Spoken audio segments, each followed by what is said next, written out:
There's so many elements into making a good video, but the one thing I'll never get tired of is watching the way color can change a whole video with just one click.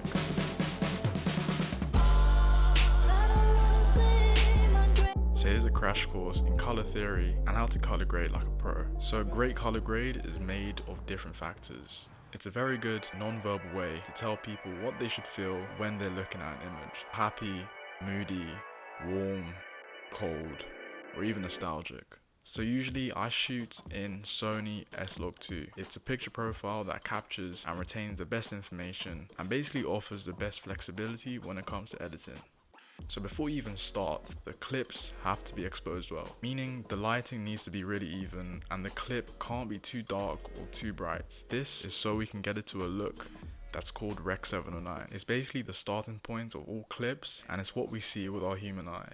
You can either use the color space transform node or you can go straight into Dehancer and select your camera. Color theory is the study of how colors interact with each other and how they influence perception. Red is often associated with emotion. It can be used to create intensity, urgency, and energy. To me, blue shows calmness and thought. It's a cool color that can give a sense of distance and detachment. Orange is a really good mix. It blends the warmth and energy of red with the brightness and optimism of yellow. For example, shifting a color of a lamp in the yellow direction invites the viewer to just relax. Green can symbolize growth and nature. It's calming, but I think it's also very positive. And in my opinion, it can be used to create a sense of dystopia or drama.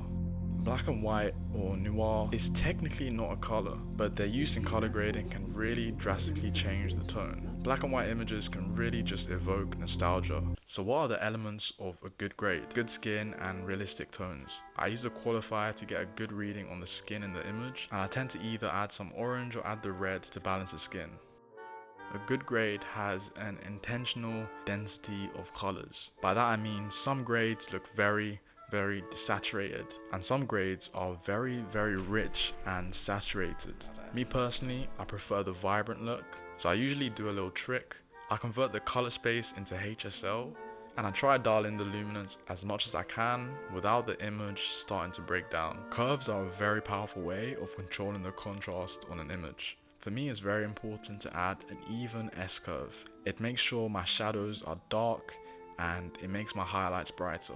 Film emulation. This is probably the biggest thing in the past few years, and Dehancer provides a wide range of film stock simulations. For example, 250D is the most classic film stock. It's probably the easiest as well. But the Vision 3 500T film stock will give the footage a more classic feel. And Ektachrome is a very niche one. Halation and bloom replicate effects that happen when light bleeds out onto analog film, and it creates really nice soft glowing edges. But the trick is to not use too much. Sometimes we go crazy on the halation when actually a shot would look 100 times better if you just dialed it back a bit. Adding a film grain can really make your footage feel more organic and alive. A fine grain gives a smoother and, in my opinion, a really expensive sort of look.